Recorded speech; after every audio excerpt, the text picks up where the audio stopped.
Assalamualaikum warahmatullahi wabarakatuh. Bismillahirrahmanirrahim. Alhamdulillahirabbil alamin. Wassalatu wassalamu ala sayyidil mursalin Sayyidina Muhammadin wa ala alihi wa ashabihi ajmain.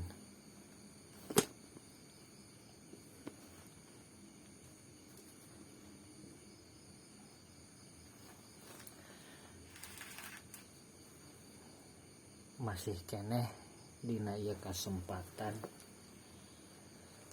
ngabahas kana bab kalam. Mudah-mudahan hanca anu samenehna urang sarerea geus paham.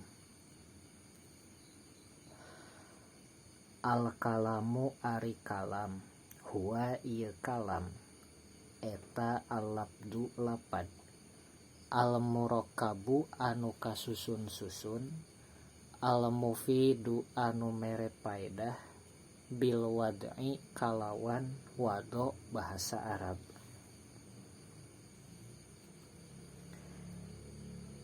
Jadi ari ngaran kalam cek ilmu nahwu teh lapad anu kasusun-susun anu mere paedah tur dimaksud bari bahasa Arab. Jadi takrib kalam teh ma ijtama'a fihi quyudul arba'ah, perkara anu kumpul dina eta perkara pirang-pirang qaid anu opat. Hiji lapad, dua murakab, tilu mufid, opat wado. Urang moal paham, moal bisa ngarti naon anu disebut kalam cek ilmu nahwu, lamun teu paham teu ngarti kana qaid anu opat, teu paham naon lapad, naon murakab, naon mufid, naon wado. Tak urang cuang deres ayeuna naon lapad, murakab, mufid jeung wado. Cuang tulis dina bor babul kalam.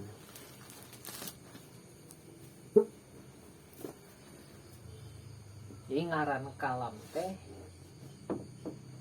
ma ijtama'a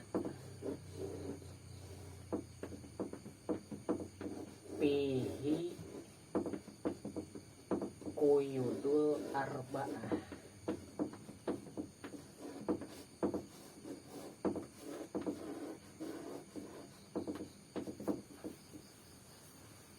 Tangaran kalam teh ma ijtama'a fihi quyudul arba'ah, perkara anu kumpul dina eta perkara pirang-pirang qaid anu opat. Jadi kalam teh hiji ucapan anu mana dina eta ucapan teh kumpul qaid anu opat. Mana qaid anu opat?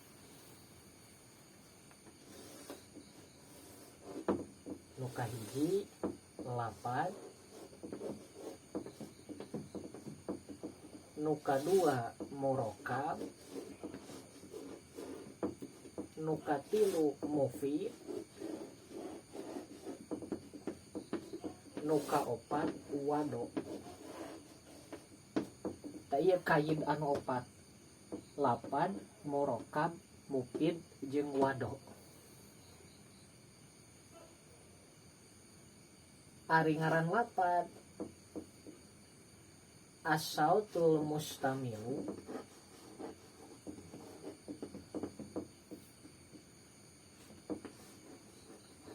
as-sautul mustamilu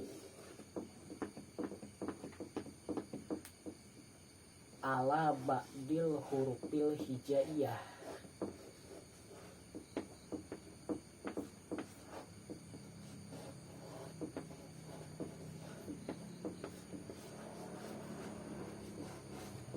Hijaiyah ari ngaran lapad teh asautul mustamilu ala ba'dil hurufil hijaiyah. Sora anu ngurung kana sawarehna tina pirang-pirang huruf hijaiyah. Eta ngaran lapad sora anu ngurung kana sawarehna pirang-pirang huruf hijaiyah. Contoh jaidun.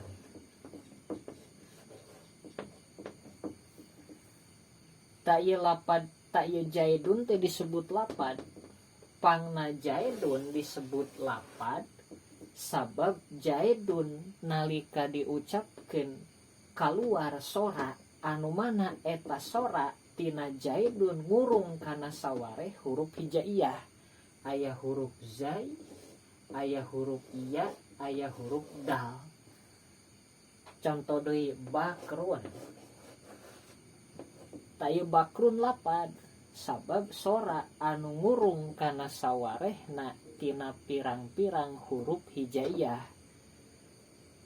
Aya ba, aya kaf, aya ro. Ngarti lapad?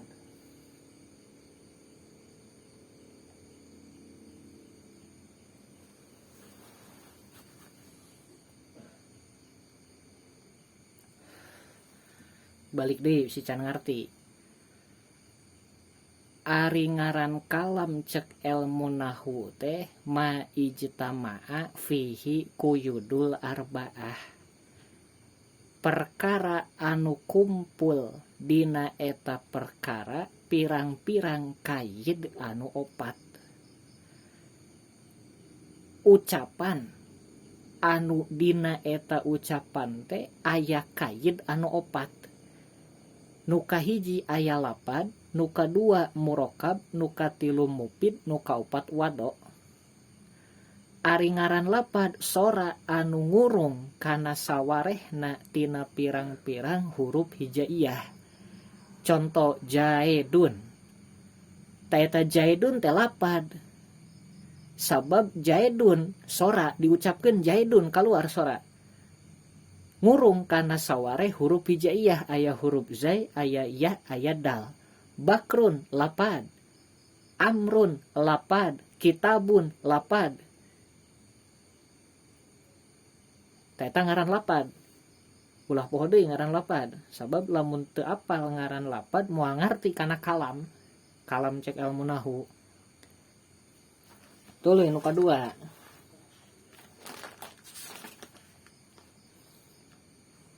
Al-kalamu huwa al-labdu al-murokab. Takayid nu kadua teh murokab.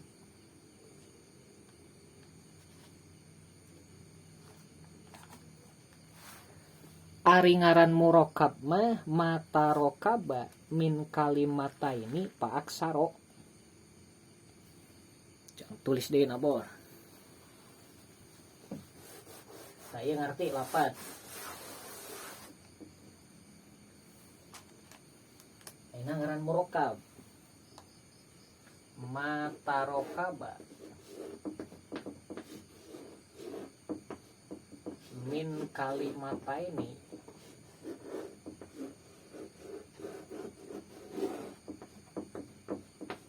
pak saro.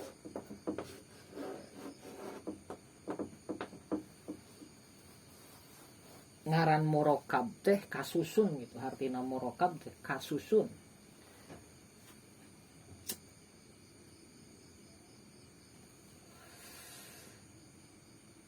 Ngaran murokab ma tarokaba min kalimata ini pak saro.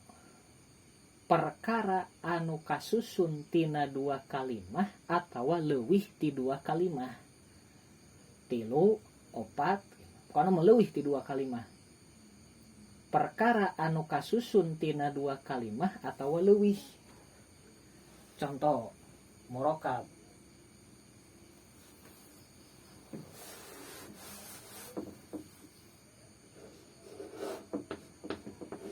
Koma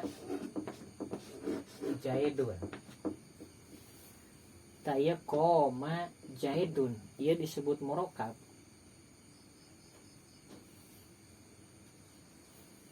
koma geus nangtung saha Jaidun Jaid. Tak iya koma Jaidun disebut murokab. Jadi mun ditanya koma Jaidun murokab lain murokab. Sebab perkara anu kasusun tina dua kalimah atawa leuwih ti dua. Koma Jaidun hiji kalimah koma, nu kadua kalimah Jaidun, berarti koma Jaidun murokab. Koma geus nangtung saha Jaidun Jaid. Koma sakalimah, Jaidun sakalimah, berarti koma Jaidun dua kalimah. Tangke kalimah bakal kabahas. Aya kalimah aya tilu, aya kalimah isim, aya kalimah fiil, aya kalimah harap, engke dihareup. Koma kalimah fiil, Jaidun kalimah isim, berarti koma Jaidun kasusun tina dua kalimah, koma Jaidun murokab. Contoh, Jaidun qaimun.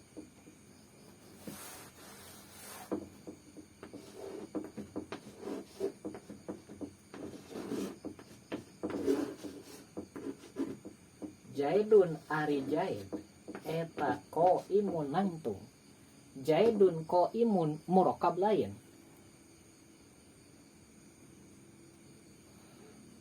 Murokab sabab Jaidun qaimun kasusun tina dua kalimah. Hiji kalimah Jaidun, dua kalimah qaimun. Jaidun kalimah isim, qaimun kalimah isim. Jaidun qaimun kasusun tina dua kalimah, berarti ieu teh murokab. Ngerti ngaran murokab? Contohan deui murokab. Doroba amrun. Doroba geus teungeul saha amrun Mang Umar. Doroba sakalimah, amrun sakalimah, berarti doroba amrun kasusun tina dua kalimah, taya murokab. Doroba kalimah fiil, amrun kalimah isim. Jadi ngaran murokab teh matarokaba min kalimataini paksaro. Perkara anu kasusun tina dua kalimah atawa leuwih loba.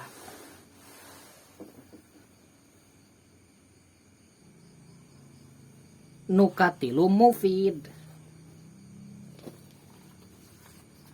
Tak ai mufid mah mere faedah. Jadi ngaran mufid teh kuluma afada faidatan yahsunu sukutu alaiha minal mutakalim wasami. Sakur-sakur perkara anu mere faedah kalawan faedah anu alus cicingna kusa kira-kira jalma nu ngomong teu kudu ngabalikan deui, jalma nu ngadenge teu kudu nanyakeun deui. Seperti contoh ngabejakeun nangtungna Ki Jaid, cek urang teh Jaidun qaimun, Jaid geus nangtung. Geus moal nanyakeun deui. Jadi ngaran mufid mah kuluma afada faidatan tamatan bihai suyah sunu sukutu minal mutakallimi wasami'i alaiha. Mana-mana perkara anu mere paedah kalawan paedah anu sampurna kusa kira-kira alus repehna jalma anu ngomong teu hayang deui ngabalikan kana eta omonganana, jeung jalma anu ngadengekeun teu hayang nanyakeun deui kana eta omongan. Seperti contoh koma geus nangtung saha Jaidun Ki Jaid. Koma geus nangtung saha Jaidun Ki Jaid. Tah logat saha kieu. Koma geus nangtung saha Jaidun Ki Jaid. Tah ieu koma Jaidun ieu kalimah anu mufid. Sabab fiil geus aya failan. Lamun mubtada geus aya khobaran ke dihareup. Jaidun ari Jaid eta qaimun anu nangtung. Ari Jaid eta teh nangtung, tah ieu mufid. Mere faedah. Jadi nu disebutkeun mupid mah eueuh harap syarat, eueuh lapad in, heula eueuh in, eueuh kata lamun. Tadi mana-mana kalimah aya kata lamun eta teu mupid. Contoh in koma Zaidun, in koma lamun nangtung saha Zaidun ki Zaid, tah ieu mah teu mupid sabab aya kata lamun. Jadi mupid mah hiji kalimah anu mere paedah ku sakira-kira anu ngomong teu hayang ngabalikan deui kana omonganana, nu ngadenge teu hayang nanyakeun deui kana anu kadengena. Contoh koma Zaidun geus nangtung Zaid mupid. Beda jeung ayeuna in koma Zaidun lamun nangtung si Zaid, ta eta mah aya kata lamun. Berarti bakal nanyakeun kumaha lamun si Zaid nangtung, baca urang teh. Si Bakar bakal diuk. Ta eta ngaran mupid. Tuluy ngaran wado. Ari ngaran wado mah ja'lul labdi dalilan alal makna. Ngajadikeun lapad supaya nuduhkeun kana makna. Contoh lapad Zaidun, ta eta lapad Zaidun nuduhkeun kana dat anu dingaranan si Zaid.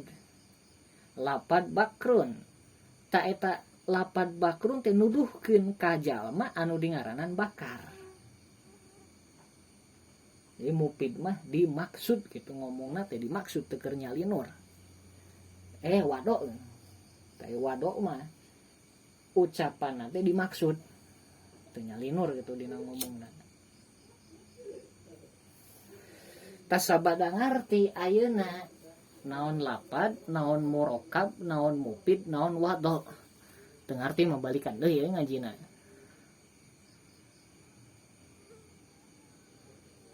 Berarti urang paham qaid anu opat. Tak bakal paham naon ngaran kalam cek ilmu nahwu. Kalam ilmu nahwu teh ma ijtama fihi quyudul arba'ah. Perkara nu kumpul dina eta perkara pirang-pirang qaid anu opat. Ari qaid nu opat hiji lapad, murokab, mupid, wado. Berarti lamun ayeuna contoh kotala geus maehan saha Zaidun Mang Zaid. Kotala geus maehan saha Zaidun si Zaid. Ta ieu kotala Zaidun kalam atawa lain.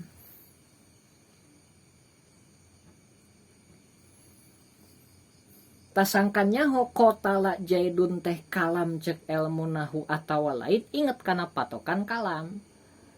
Jadi kalam teh perkara nu kumpul dina eta perkara qaid nu opat. Kotala Zaidun kumpul teh qaid anu opat. Tejuang taluntik. Kotala Zaidun.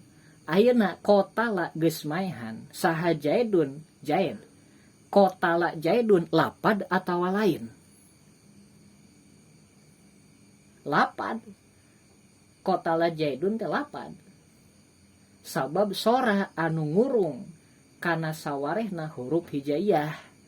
Aya qaf, aya ta, aya lam, aya zai, aya ya, aya dal. Berarti lolos tak qaid nu kahiji. Lapad. Kotala Zaidun murokab lain. Ai ngaran murokab teh tadi mata rokaba min kalimata ini pak aksaro. Perkara nu kumpul dina eta mata rokaba perkara anu kasusun tina dua kalimah atawa leuwih loba. Kotala Zaidun kasusun tina dua kalimah atawa henteu. Contoh kotala ieu sakalimah, Zaidun sakalimah, berarti kotala Zaidun dua kalimah. Hiji kotala kalimah fiil, Zaidun nu kadua kalimah isim. Berarti kotala Zaidun kasusun tina dua kalimah. Atuh ari kitu mah kotala Zaidun teh murokab. Dua talolos qaidna. Tilu kotala Zaidun mufid atau henteu. Berarti sing ingat naon ari ngaran mufid cek tadi. ngaran mufid teh mana-mana perkara anu mere paedah kalawan paedah anu sampurna kusa kira-kira alus repeh na jalma anu ngomong teu hayang deui ngabalikan kana eta omonganana jeung jalma anu ngadengekeun teu hayang nanyakeun deui kana eta omongan. Leuwih simpel namih ngarti ngaran mufid mah kalimah anu teu dimimitian ku kata lamun. Qotala Zaidun geus maehan saha Zaidun Zaid eta mere paedah atawa henteu, mufid atawa lain mere paedah. Naon sabab? Eueuh kata lamun gitu mih gampang heula. Beda jeung ayeuna kieu in qotala. In qotala lamun maehan saha Zaidun Zaid ieu mah teu mufid. Sabab aya kata lamun. Beda jeung qotala Zaidun ieu mah mufid. Qotala geus maehan saha Zaidun Zaid, mufid atawa lain? Mufid sabab mere paedah. Lain pertanyaan. Henteu keur ngalamun. Berarti lolos ta mufid. Wado mah geus we kieu. Qotala Zaidun bahasa Arab tawa lain, bahasa Arab geus wado. Tajalma nu ngomongna nyebutkeun qotala Zaidun teh dimaksud atawa henteu? Keur nyalinur atawa henteu? Lamun henteu berarti wado. Jadi ucapanana teh dimaksud ta wado. Atuh kitu mah qotala Zaidun ta kalimah qotala ucapan qotala Zaidun ieu teh kalam ceuk ilmu nahwu. Qotala Zaidun kalam. Naon sababna dina qotala Zaidun kumpul kaid nu opat. Qotala Zaidun lapad, qotala Zaidun murokab, qotala Zaidun mufid, qotala Zaidun wado. Berarti qotala Zaidun eta teh kalam cek ilmu nahwu sabab kumpul kaid anu opat. Sakumadina jurumiyah al kalamu huwa lafzul murokkabul mufidu bil wad'i. Ngerti teman.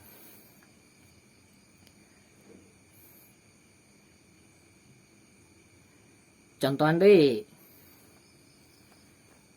Sok ke komen. Kurang ditanya ya. Contoh.